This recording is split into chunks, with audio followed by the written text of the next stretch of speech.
Welcome to study to crack. আজ তোমাদের প্র্যাকটিসের 7 নম্বর ক্লাসে স্বাগত জানাই। এই ক্লাসটা নিয়ে আসছি আমি, আমার নাম হচ্ছে সত্যানন্দ। তো এই ক্লাসটি ফুড এসআই, পিএসসি ক্লার্কশিপ ও পিএসসি মিসেলেনিয়াসের জন্য খুবই গুরুত্বপূর্ণ। এছাড়াও বিভিন্ন কম্পিটিটিভ এক্সাম যেমন এসএসসি জিডি, এসএসসি এমটিএস এবং ডাব্লিউবিপি বিভিন্ন এক্সামের জন্য এটা খুবই গুরুত্বপূর্ণ। চলো আর দেরি না করে শুরু করা যাক। তো দেখো প্রথম প্রশ্ন কি আছে। প্রথম প্রশ্ন, কোন প্রতিহার রাজ আদিবরাহ উপাধি নিয়েছিলেন? তো দেখো এখানে সঠিক অ্যান্সারটি হয়ে যাবে অপশন এ, মিহির ভোজ। তো মিহির ভোজ সম্বন্ধে আমরা একটু জেনে নিই।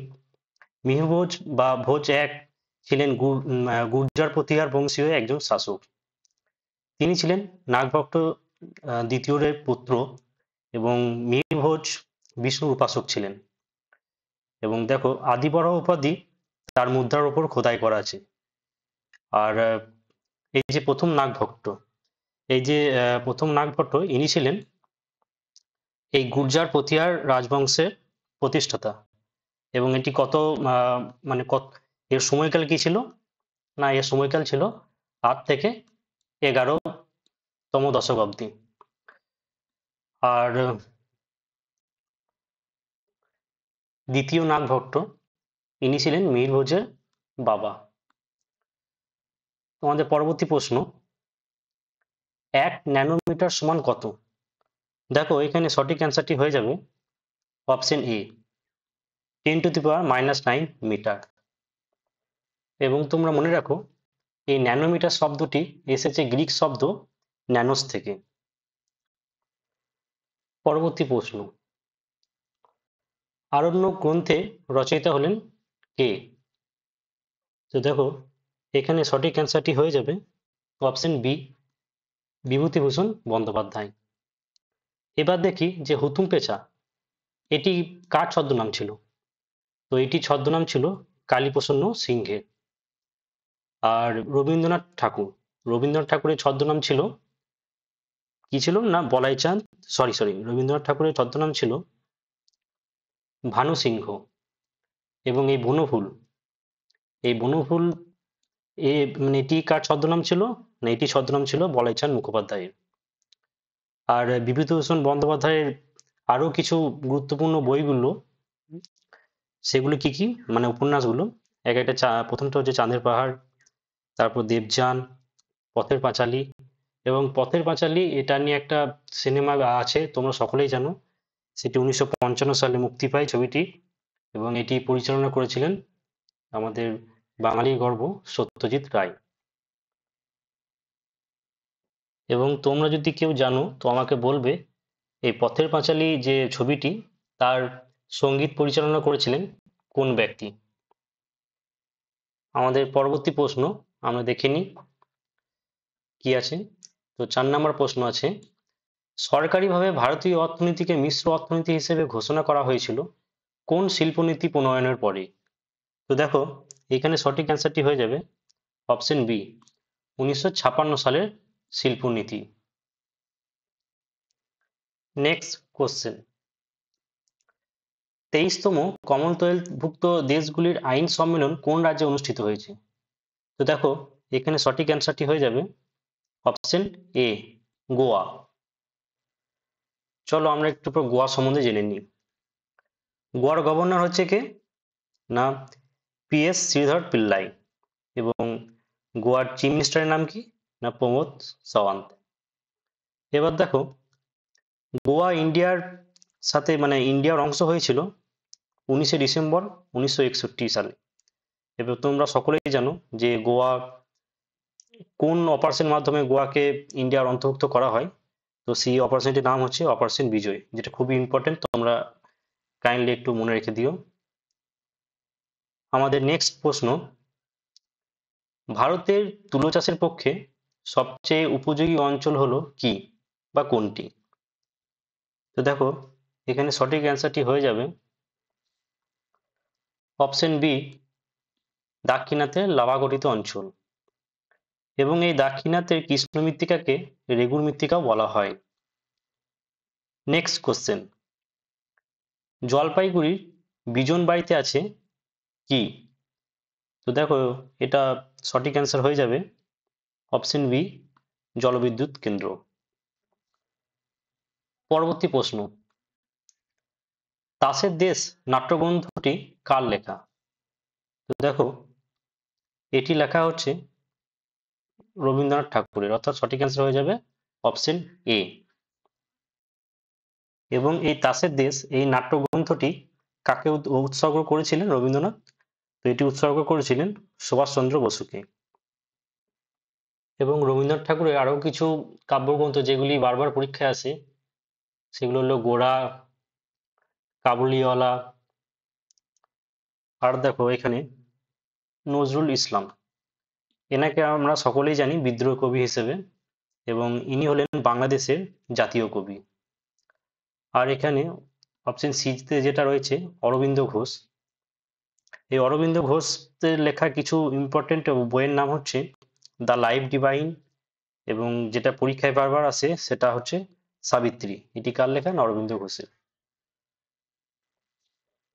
এবং দেখো শরৎচন্দ্র চট্টোপাধ্যায়। শরৎচন্দ্র চট্টোপাধ্যায়ের লেখা যে বইগুলি খুব ইম্পর্টেন্ট, যেগুলো পরীক্ষায় আসে বারবার, যেমন WCS 2021-এ সম্ভবত এসেছিল একটা প্রশ্ন যে পথের দাবি কার লেখা? তো এটি লেখা হচ্ছে শরৎচন্দ্র চট্টোপাধ্যায়। তাছাড়াও দেবদাস, গৃহদহা, দেনা পাওনা, শ্রীকান্ত, চৈত্রহীন, এগুলো খুব ইম্পর্টেন্ট বই শরৎচন্দ্র চট্টোপাধ্যায়ের। নেক্সট, ভারতে ইংরাজি ভাষা ও পাশ্চাত্য শিক্ষা প্রবর্তনের কথা প্রথম কোন ইংরেজ বলেন? তো দেখো, এখানে সঠিক অ্যান্সারটি হয়ে যাবে অপশন এ, চার্লস গ্রান্ট। 1792 সালে চার্লস গ্রান্টই সর্বপ্রথম এক পুস্তক প্রকাশের মাধ্যমে ভারতে ইংরাজি শিক্ষা প্রচলনের প্রস্তাব দেন। এবং দেখো ডিরোজিও তৈরি করেছিলেন নব্যব্যঙ্গ, এবং ইনি খুব অল্প বয়স, মানে 22 বছরে ইনি মারা যান 1831 খ্রিস্টাব্দে। আর লর্ড ওয়েলেসলি, না ইনি প্রথম সাবসিডিয়ারি অ্যালায়েন্স নীতি চালু করেন, এবং ইনি নিজেকে বেঙ্গল টাইগার বলতেন। পরবর্তী প্রশ্ন, এদেশের অর্থনৈতিক পরিকল্পনায় বাজারের সিদ্ধান্তগুলিকে কাজে লাগিয়ে পরিকল্পনার খসড়াপত্র তৈরি করা হচ্ছে ব্যাপকভাবে কোন পরিকল্পনার সময়কাল থেকে? তো দেখো, এখানে সঠিক অ্যান্সারটি হয়ে যাবে, সরি তোমাদের মানে অপশনটা কেটে যাচ্ছে, তো এখানে সঠিক অ্যান্সারটি হবে অপশন সি, অষ্টম পরিকল্পনার সময়কাল থেকে। দেখো, এই অষ্টম পরিকল্পনা শুরু হয়েছিল 1992 থেকে 1997 অবধি, এবং এই সময় প্রধানমন্ত্রী ছিলেন নরসিংহ রাও, এবং অর্থমন্ত্রী ছিলেন মনমোহন সিংহ। এবং দেখো, এখানে যে আছে দ্বিতীয় পরিকল্পনা, তো এটিকে বলা হয়, মানে এটি কোন মডেল অনুযায়ী হয়েছে না মহালানবিস মডেল অনুযায়ী। তো এটি সময়কাল কি ছিল? না এটি সময়কাল ছিল 56 থেকে, মানে 1956 থেকে 61। আর সপ্তম পরিকল্পনার সময়কাল কত ছিল?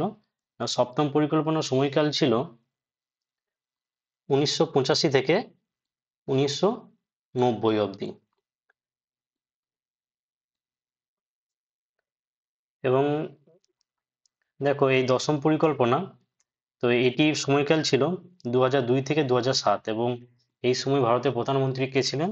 না, প্রধানমন্ত্রী ছিলেন অটল বিহারী বাজপেয়ী। আমাদের পরবর্তী প্রশ্ন, কমনওয়েলথ গেমস কত সালে প্রথম অনুষ্ঠিত হয়? তো দেখো, এখানে সঠিক অ্যান্সারটি হয়ে যাবে অপশন ডি, 1930 খ্রিস্টাব্দে। কমনওয়েলথ গেমস প্রতিযোগিতাটি সর্বপ্রথম 1930 সালে প্রবর্তিত হয়, এবং এরপর থেকে প্রতি 4 বছর অন্তর এটি হয়। এবং 2022 সালে কমনওয়েলথ গেমস আনুষ্ঠানিকভাবে ইংল্যান্ডের বার্মিংহামে অনুষ্ঠিত হয়। আর ভারতবর্ষে প্রথম কমনওয়েলথ গেমস অনুষ্ঠিত হয় 2010 সালে। কোথায়? না নিউ দিল্লিতে। এবং 1934 সালে ইন্ডিয়া প্রথম কমনওয়েলথ গেমসে পার্টিসিপেট করে। আমাদের পরবর্তী প্রশ্ন, 67.1 গ্রাম অণুর 67.1 গ্রাম প্রোটিনের তাপন মূল্য কত? তো দেখো এখানে সঠিক অ্যান্সারটি হয়ে যাবে অপশন সি, 4.3 কিলোক্যালোরি পার গ্রাম। নেক্সট, কোন রাজ্য জাগা মিশনের জন্য ওয়ার্ল্ড হ্যাবিটেট অ্যাওয়ার্ড 2023 জিতলো? তো দেখো এখানে সঠিক উত্তরটি হয়ে যাবে অপশন এ, কি না, উড়িষ্যা। এবং কিছু ইম্পর্টেন্ট ড্যান্সের নামগুলো আমরা এই স্টেটে দেখে নিই। উড়িষ্যা যেমন ওড়িশি, মণিপুরে মণিপুরি, মেঘালয়ের যেমন লোহ এবং অন্ধ্রপ্রদেশের কুচিপুড়ি। নেক্সট, ভারতের সংবিধানে রাষ্ট্র পরিচালনার নির্দেশমূলক নীতিগুলির ধারণা দেওয়া হয়েছে কোথা থেকে? তো দেখো এখানে সঠিক উত্তরটি হয়ে যাবে অপশন এ, আইরিশ বা আয়ারল্যান্ড প্রজাতন্ত্রের সংবিধান থেকে। এবং এটি সংবিধানের কোথায় আছে না, এটি সংবিধানের 4th অধ্যায়ে 36 থেকে 51 নম্বর আর্টিকেলে আছে, যেটাকে আমরা ডিপিএসপি নামে জানি। এবং তোমরা মনে রাখো মূল সংবিধানে 13টি নির্দেশমূলক নীতি ছিল, কিন্তু বর্তমানে 1976 সালে 42তম সংবিধান সংশোধনী আইনে আরও 4টি নির্দেশমূলক নীতি সংযুক্ত করা হয়। বর্তমান সংবিধানে 17টি নির্দেশমূলক নীতি আছে এবং এটি তোমরা সকলেই জানো আয়ারল্যান্ডের সংবিধান থেকে এই নির্দেশমূলক নীতি গৃহীত হয়েছে। এবং আমাদের সংবিধানের বেশিরভাগটাই ভারত সরকার এই 1935 থেকেই নেওয়া হয়েছে। আর সোভিয়েত ইউনিয়ন থেকে কি নেওয়া হয়েছে না, সোভিয়েত ইউনিয়ন থেকে নেওয়া হয়েছে ফান্ডামেন্টাল ডিউটি। তো ফান্ডামেন্টাল ডিউটি নেওয়া হয়েছে ইউএসএসআর থেকে। এবং এটি কত নম্বর আর্টিকেলে আছে না, এটি আছে 51 এতে। আর মার্কিন যুক্তরাষ্ট্র থেকে কি নেওয়া হয়েছে না, এখান থেকে নেওয়া হয়েছে ফান্ডামেন্টাল রাইট।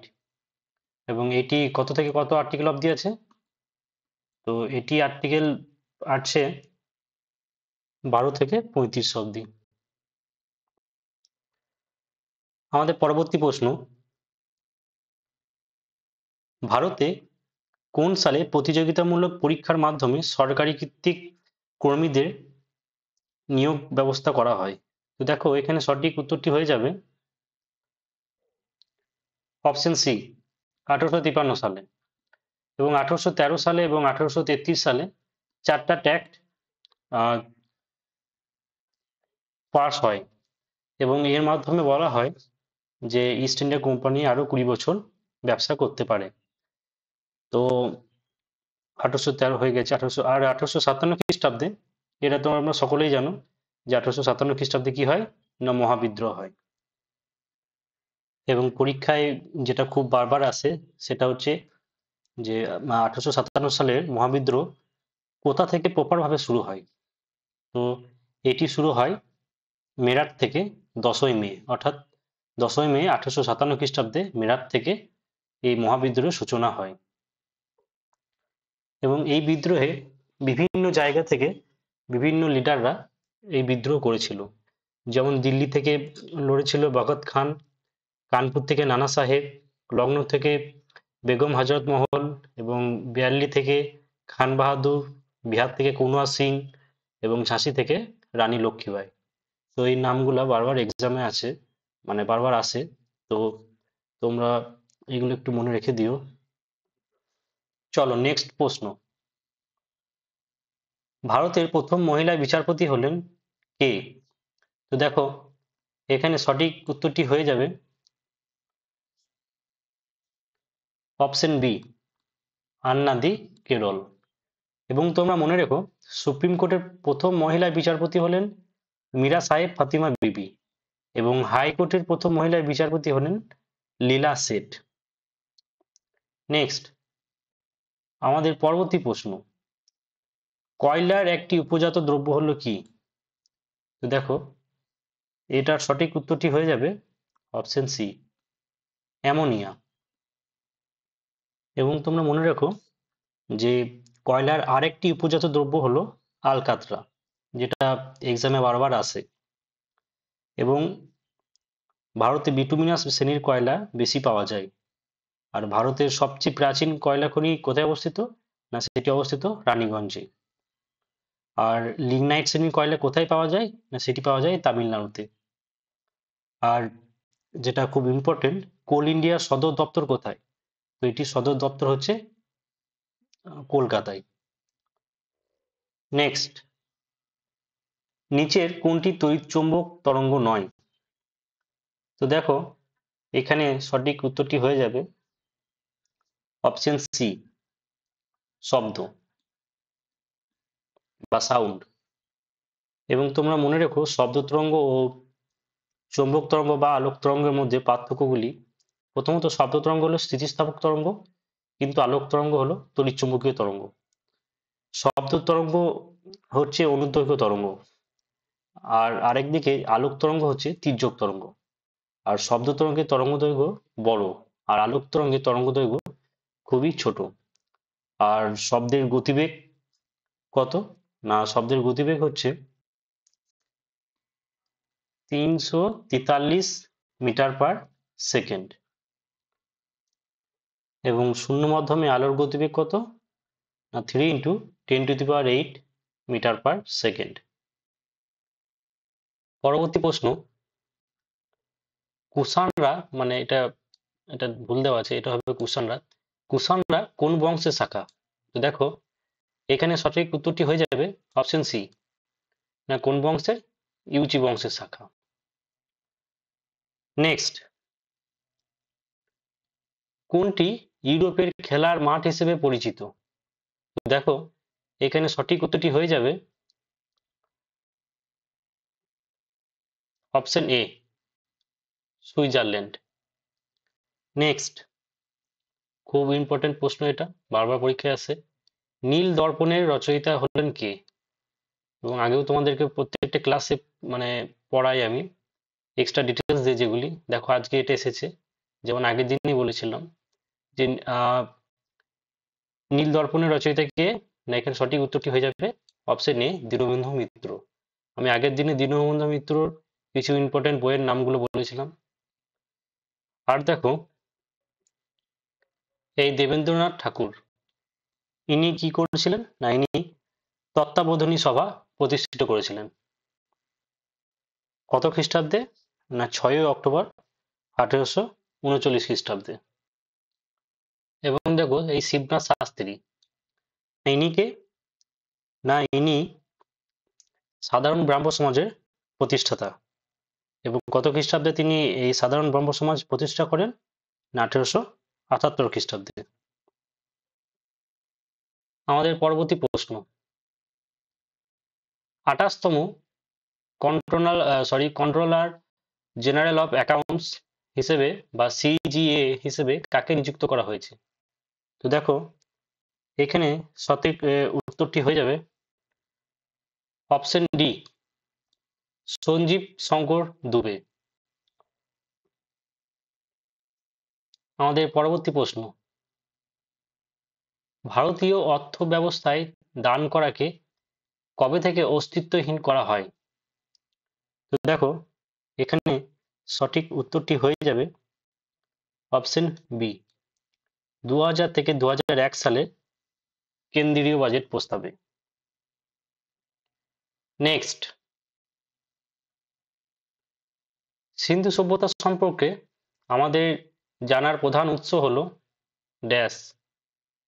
তো এখানে সঠিক উত্তরটি তোমরা সকলেই জানো কি হবে, অপশন সি, অর্থাৎ খনন কার্যজাত প্রত্নবস্তু। দেখো, এবার আমরা সিন্ধু সভ্যতা সম্পর্কে ডিটেলস আমরা জেনে নিই, কারণ সিন্ধু সভ্যতা থেকে প্রত্যেক এক্সামে কিছু না কিছু মানে কোশ্চেন আসেই আসে। তো দেখো, সিন্ধু সভ্যতা হয়েছিল 2500 বিফোর মানে খ্রিস্টপূর্ব 2500 থেকে খ্রিস্টপূর্ব 1750 অব্দি। আর এটা ছিল নগরকেন্দ্রিক সভ্যতা বা আরবান সিভিলাইজেশন। আর এটা ছিল ওল্ডেস্ট, ইন্ডিয়ার মধ্যে ওল্ডেস্ট সিভিলাইজেশন, বা ইন্ডিয়ার সাবকন্টিনেন্টের মধ্যে ওল্ডেস্ট। আর দেখো, এখানে প্রধানত যে দুটি বেস্ট ফিচার হিসেবে আমরা দেখতে পাই, প্রথমত হচ্ছে শহর কেন্দ্রিক বা টাউন প্ল্যানিং এবং ড্রেনেজ সিস্টেম। আর এটি ডিসকভারি হয় 1921 খ্রিস্টাব্দে। যদি তোমাদের প্রশ্নে আসে যে প্রথম খোঁজ পাওয়া হয় কখন, সেক্ষেত্রে কিন্তু সঠিক উত্তরটি হয়ে যাবে 1856 খ্রিস্টাব্দে। কারণ তখন রেলের কাজ যখন শুরু হয়, তখন খনন কার্যের ফলে আলেকজান্ডার কানিংহাম এর সন্ধান পান। তার পরবর্তীতে 1921 খ্রিস্টাব্দে তখন পাকাপাকিভাবে এটার সন্ধান পান, এবং মানে কোন সংস্থা দ্বারা? না, archaeological survey of India, ASI দ্বারা। এটার হেড কে ছিলেন? এটার হেড ছিলেন জন মার্শাল, এবং জন মার্শাল দুজনকে এর দায়িত্ব দিয়েছিলেন। প্রথমত ছিল দয়রাম সাহানি, আর ছিল RD ব্যানার্জি। দয়রাম সাহানি 1921 খ্রিস্টাব্দে হরপ্পার খোঁজ পান, এবং RD ব্যানার্জি 1922 খ্রিস্টাব্দে মহেঞ্জোদারো, যাকে আমরা মৃতের স্তূপ বলে জানি, সেটির খোঁজ পান। এটা ছিল ইন্ডাস ভ্যালির মধ্যে। এবার কি দেখা গেল, না সিন্ধু সভ্যতা শুধুমাত্র সিন্ধু নদীর তীরেই না, চারিদিকে মানে বিভিন্ন নদীর ধারে এই সভ্যতা বিস্তৃত ছিল। সেই জন্য সিন্ধু সভ্যতার নাম শুধু সিন্ধু সভ্যতা না, পরে এটিকে হরপ্পা সভ্যতাও বলা হয়। এবং মনে রেখো, লোথাল ছিল এই সিন্ধু সভ্যতার একটি বন্দরের নাম, যেটি গুজরাটের মধ্যে পড়ে। তো এই ডিটেলস গুলো একটু মনে রেখে দিও তোমরা, যেগুলো পরীক্ষায় বারবার আসে। আর হরপ্পা ছিল রাবি নদীর তীরে অবস্থিত, এবং মহেঞ্জোদারো ছিল সিন্ধু নদীর তীরে অবস্থিত। তাছাড়াও কালীগঙ্গা যেমন রাজস্থানের মধ্যে পড়ে, সেটি ঘরগড় নদীর তীরে অবস্থিত। আর আলমগীর হচ্ছে ইউপির মধ্যে পড়ে, যেটি হিন্ডন নদীর তীরে অবস্থিত। আর রাকিগড়ি ওটি ছিল সরস্বতী নদীর তীরে অবস্থিত, যেটি হরিয়ানার মধ্যে অবস্থিত। নেক্সট, টেলিভিশন আবিষ্কার করেন কে? তো এটা তোমরা সকলেই জানো। না, গ্রাহাম বেল না, সঠিক উত্তর হবে অপশন সি, জে বার্ট। গ্রাহাম বেল কে আবিষ্কার করেছিল? না, টেলিফোন। নেক্সট, ভারতের রাষ্ট্রপতি নির্বাচিত হন ড্যাশ দ্বারা, অর্থাৎ কার দ্বারা? তো এখানে সঠিক উত্তরটি হয়ে যাবে অপশন ডি, নির্বাচিত MP ও নির্বাচিত MLA দ্বারা। সরি, এখানে এটা ভুল দেওয়া আছে, এটা M হবে, MLA দ্বারা। এবং রাষ্ট্রপতি নির্বাচনের কথা কত নম্বর আর্টিকেলে বলা আছে? না, 54 নম্বর আর্টিকেলে এর কথা বলা হয়েছে। দেখো, তোমাদেরকে একটা ট্রিক্স বলে রাখি। ট্রিক্সটা হচ্ছে সরলা, অর্থাৎ সরলা 79, 80 ও 81। তো ট্রিক্সটা কি? দেখো, ছয় হচ্ছে সংসদ বা পার্লামেন্ট, এটির কথা বলা হয়েছে 79 নম্বর আর্টিকেলে। রয় হচ্ছে রাজ্যসভা, এটির কথা বলা হয়েছে 80 নম্বর আর্টিকেলে। এবং লয় হচ্ছে লোকসভা, এটির কথা বলা হয়েছে 81 নম্বর আর্টিকেলে। নেক্সট, আর অবশ্যই তোমরা জানাবে যে তোমাদের কেমন লাগছে পড়তে। আরো যদি কিছু ইমপ্রুভমেন্টের দরকার হয়, তোমরা আমাকে কমেন্ট করে জানিও। আমরা যতটুকু পারবো তোমাদের জন্য সেটা ব্যবস্থা করব। আমাদের পরবর্তী প্রশ্ন, কার নামে গোয়ার মোপা এয়ারপোর্টের নাম রাখা হবে? তো দেখো, এখানে সঠিক উত্তরটি হয়ে যাবে অপশন সি, মনোহর পরিক্কর। এবং দেখো, প্রমোদ সাওয়ান্ত, ইনি হলেন কারেন্ট গোয়ার চিফ মিনিস্টার। এবং যোগী আদিত্যনাথ তোমরা সকলেই জানো, এটা কোথাকার চিফ মিনিস্টার? না, ইউপি। এবং নরেন্দ্র মোদী, ইনি সকলেই জানো, ইনি আমাদের ভারতের PM। নেক্সট, ভারত থেকে সর্বাধিক লৌহ আকরিক রপ্তানি করা হয় কোন দেশে? তো দেখো, দেখো এখানে সঠিক উত্তরটি হয়ে যাবে অপশন ডি, জাপানি। এবং তোমরা মনে রেখো ভারতের মধ্যে যে মানে যে কয়লা বেশি পাওয়া যায় সেটা হচ্ছে সরি যে লোহা পাওয়া যায় সেটা বেশিরভাগই হচ্ছে হেমাটাইট ও ম্যাগনেটাইট গোষ্ঠী। এবং তোমরা মনে রেখো ওড়িশার মানে ওড়িশা লৌহ উৎপাদনে ভারতের মধ্যে 1 নম্বর স্থানে আছে। নেক্সট, হাইড্রোজেন পরমাণুর ইলেকট্রনের স্তরের ধারণা প্রদান করেন কে? তো দেখো এক্ষেত্রে সঠিক উত্তরটি হয়ে যাবে অপশন ডি, নিলস বোর। এই বোর মডেল কত খ্রিস্টাব্দে উপস্থাপন করেন? না 1913 খ্রিস্টাব্দে। এবং যদি বলা হয় যে প্রথম অ্যাটমিক থিওরি কে দেন, সেক্ষেত্রে সঠিক উত্তর হয়ে যাবে জন ডাল্টন। এবং দেখো বেকারেল মানে হেনরি বেকারেল, যদি বলা হয় যে হেনরি বেকারেল কিসের সাথে রিলেটেড, তো তিনি রেডিও অ্যাক্টিভিটি নিয়ে অনেক গবেষণা করেছেন এবং রেডিও অ্যাক্টিভিটির সাথে রিলেটেড। এবং এর নাম অনুসারেই তেজস্ক্রিয়তার মানে রেডিও অ্যাক্টিভিটির এসআই একক বেকারেল। আমাদের পরবর্তী প্রশ্ন, আলীনগরের সন্ধি কত সালে হয়েছিল? তো এখানে সঠিক উত্তরটি হয়ে যাবে অপশন ডি, 1757 খ্রিস্টাব্দে। এবং যদি বলা হয় এটি কার মধ্যে হয়েছিল, তো ইস্ট ইন্ডিয়া কোম্পানির তরফ থেকে রবার্ট ক্লাইভ এবং বাংলার নবাব সিরাজউদ্দৌলার মধ্যে এই আলীনগরের চুক্তি স্বাক্ষরিত হয়েছিল। নেক্সট, ডি জিভাগো লিখে কে নোবেল পুরস্কার পান? তো দেখো এটি সঠিক অ্যান্সার হয়ে যাবে অপশন ডি, প্যাস্টারনাক। নেক্সট, এই দেখো আবার এক্ষুনি একটু আগে পড়লাম সিন্ধু সভ্যতা বা হরপ্পা সভ্যতা, আবার দেখো কি আছে না, হরপ্পা সভ্যতায় ব্যবসা বাণিজ্যের সঙ্গে যুক্ত বণিকদের কি বলা হয়? তো দেখো এদেরকে বলা হয় অপশন এ, পানি। নেক্সট, গুড গভর্নেন্স কনফারেন্স নিচের কোন শহরে অনুষ্ঠিত হচ্ছে? তো দেখো এটি সঠিক অ্যান্সার হয়ে যাবে অপশন সি, ভোপাল। নেক্সট, ভারতের সংবিধানে কত প্রকার জরুরি অবস্থার কথা বলা হয়েছে? তো দেখো এখানে সঠিক উত্তরটি হয়ে যাবে, তোমরা সকলেই জানো, 3 প্রকার। এবং যদি বলা হয় যে কত নাম্বার আর্টিকেল এগুলি কথা বলা হয়েছে, 352, 356 ও 360 নম্বর আর্টিকেলে। নেক্সট, কলকাতা, বোম্বে ও মাদ্রাজে কবে হাইকোর্ট প্রতিষ্ঠিত হয়? তো এটি প্রতিষ্ঠিত হয় 1865 খ্রিস্টাব্দে, অর্থাৎ সঠিক উত্তরটি হয়ে যাবে অপশন ডি। এবং এই সময় ভারতের ভাইসরয় কে ছিলেন? না স্যার জন লরেন্স। এছাড়াও এই 1865 খ্রিস্টাব্দে ভারতে কি চালু হয়? না ভারতে টেলিগ্রাফ ব্যবস্থা চালু হয়, মানে ভারত আর ইউরোপের মধ্যে।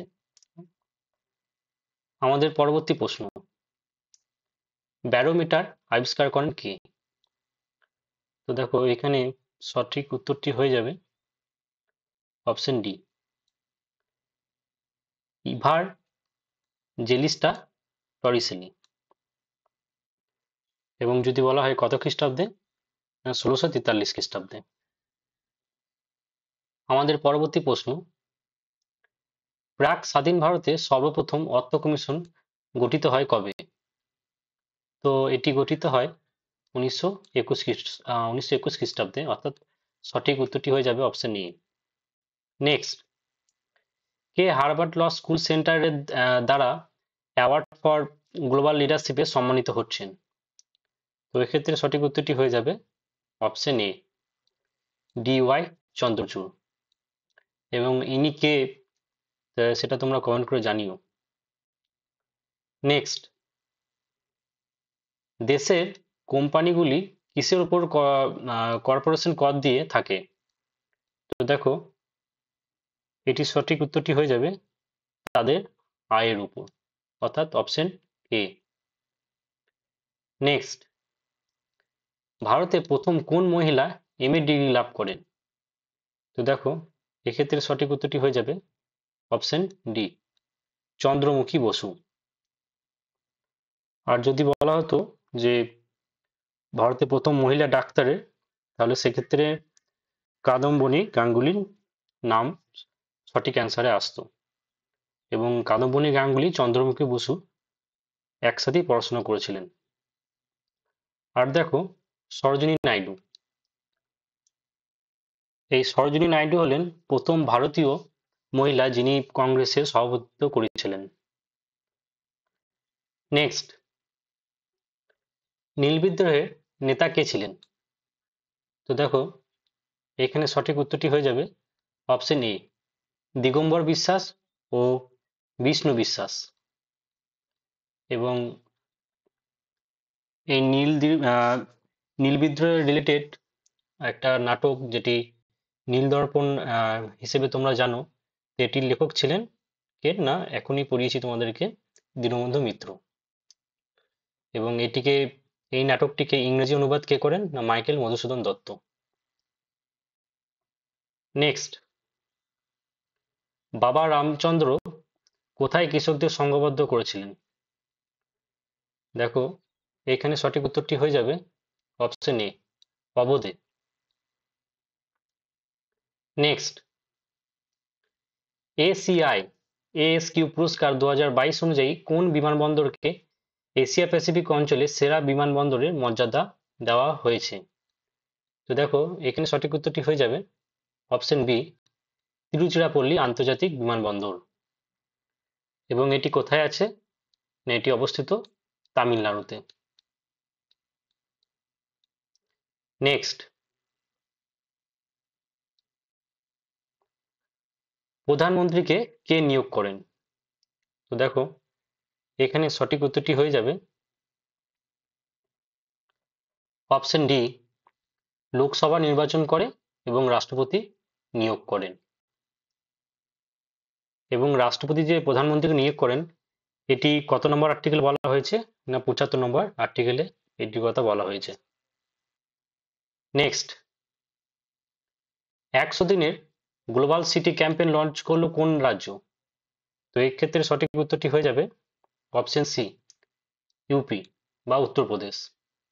নেক্সট, হেলিকপ্টার আবিষ্কার করেন কে? তো এটি আবিষ্কার করেন অপশন এ, এটিএন উইমচেন। নেক্সট, ভারতের পরিকল্পনা কমিশন কত সালে গঠিত হয়েছিল? তো এটি গঠিত হয়েছিল 15 মার্চ 1950 সালে, অর্থাৎ সঠিক উত্তর হয়ে যাবে option A. Next, Mohammad Ali, তোমরা সকলেই জানো, খুব ফেমাস পার্সন, কোন খেলার সঙ্গে যুক্ত? তো এটি সঠিক উত্তর হয়ে যাবে অপশন এ, বক্সিং। নেক্সট, ভারতের বৃহত্তম লৌহ ইস্পাত শিল্পকেন্দ্র ভিলাই কোন রাজ্যে অবস্থিত? তো এটি সঠিক উত্তর হয়ে যাবে অপশন ডি, ছত্তিশগড়। এবং যদি বলা হয় এটি কখন স্থাপিত হয়েছিল, না এটি সেকেন্ড 5 ইয়ার প্ল্যানে, অর্থাৎ দ্বিতীয় পঞ্চবার্ষিকী পরিকল্পনায় এটি স্থাপিত হয়েছিল। এবং আমাদের পরবর্তী এবং শেষ প্রশ্ন, সালোক সংশ্লেষের জন্য উদ্ভিদের কোন অঙ্গটি আদর্শ স্থান হিসেবে বিবেচিত হয়?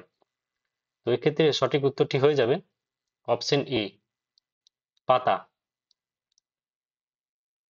এবং সালোক সংশ্লেষ বা ফটোসিনথেসিসের রাসায়নিক বিক্রিয়াটি তোমরা একটু মনে রেখে দিও, মানে কার্বন ডাই অক্সাইডের সাথে জলের উপস্থিতিতে এবং সানলাইটের উপস্থিতিতে ক্লোরোফিলের মাধ্যমে গ্লুকোজ উৎপন্ন হয় এবং অক্সিজেন উৎপন্ন হয়। এবং এই অক্সিজেনের যে অক্সিজেন অণুটি, এটি হাইড্রোজেন থেকে আসে। এবং ফটোসিনথেসিস যে প্রক্রিয়াটি সব থেকে বেশি হয় সাদা আলোতে, এবং তাপ থেকে একটু কম হয় লাল বা ব্লু আলোতে, এবং তার থেকেও কমে হয় লাল আলোতে, এবং সব থেকে কম বা হয় না বলেই চলে সেটি কোন আলোতে, না সবুজ আলোতে। এবং তোমরা মনে রেখো ক্লোরোপ্লাস্টকে কিচেন অফ দ্য সেল বলা হয়। তো আজকের মতো এখানেই আমাদের ক্লাস সমাপ্ত করলাম। তোমরা অবশ্যই তোমাদের ফিডব্যাক দিও কেমন লাগছে ক্লাস। তো তোমাদের ফিডব্যাক অনুযায়ী সেরকম আমরা ক্লাস আনতে থাকবো। এবং তোমরা মানে পরীক্ষা কাছেই চলে এসেছে, তাই তোমরা খুব সিরিয়াস হয়ে যাও এবং পড়াশোনা করতে থাকো। এবং তোমাদের যদি মনে হয় যে আরো মানে ভিডিওটি স্পিডে দেখার প্রয়োজন, মানে আরো স্পিডে করার প্রয়োজন, তোমরা একটু স্পিড বাড়িয়ে নিয়ে দেখতে পারো। এবং যদি ভালো লেগে থাকে তাহলে লাইক করে দিও। Thank you.